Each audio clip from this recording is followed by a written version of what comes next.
Asa. Ah, ya be. Asa. Asa bio. Oge mkpọrọ gị ko bi mkpa. Ndị ichu na na. Onu bukwa pido. Boy!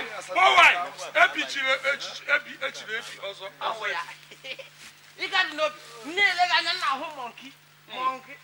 O nwere onye ji banana ka m nye ya. Bịa bukom. Kekwala ihe ị na-ebere akwa afọ.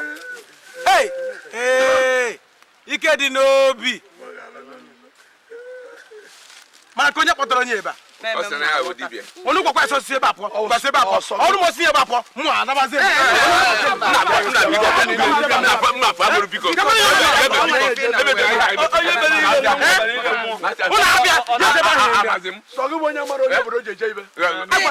Iyi sketi shaba si iyi efe ndị ya.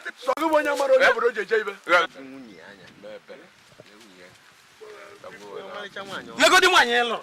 Nwaanyị ọma dị otu a. Ahụ ya niile kwere ekwe azụ kwe ihu gbam. Gesi ebe a. Legodi ukwu gbam. Mana ị hapụrụ ukwu a na-aga achụ ukwu ọzọ. Rituo. Ngwa ị mara na m ga-agbaghara gị si ebe ahụ rituo. Rituo wa.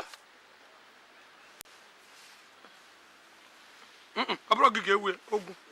Onye mkpọ. Nrituo njiri nwayọ. Jigwe nwayọ. Efe ka monkey. Efe. Rituo.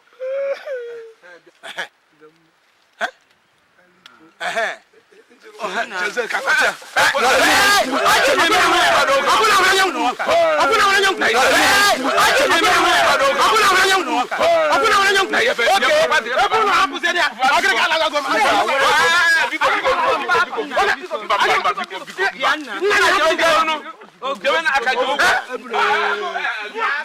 Skate mama.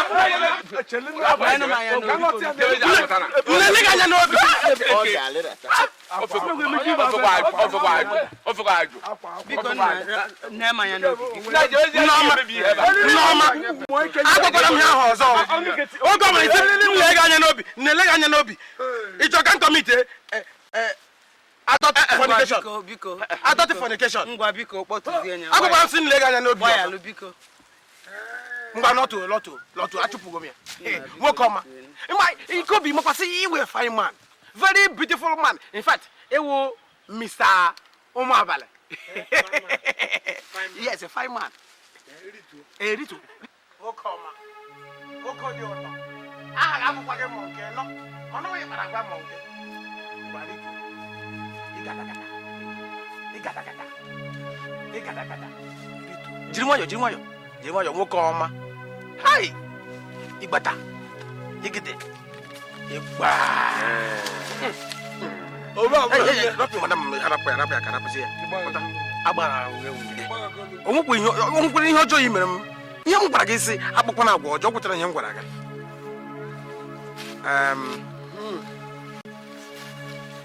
Ndị iche n'ebe a.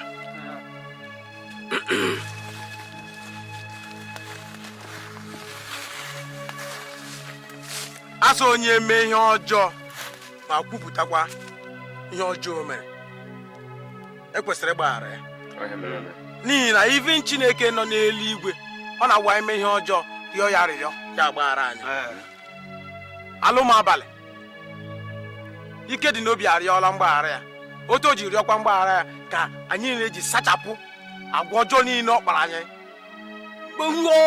ọrụ ụmụala niile ọ rụrụ nke megidere anyị agbagharala ya.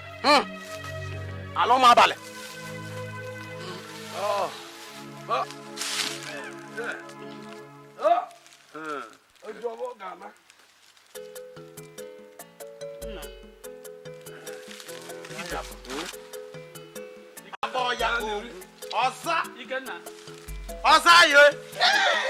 ọza aha ya bụ Ogwu.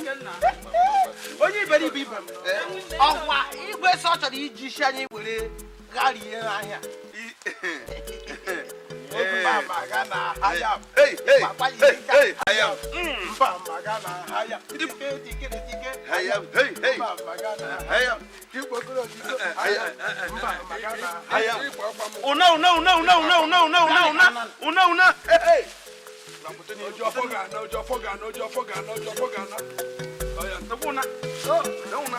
Una na kalaru na mabozo bo. Bebe gana mwe.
Agunta odogwo egwe malo aja ya ma hop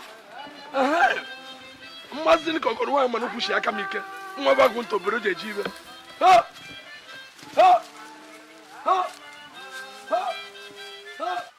okome ojo fogana Ojo fogana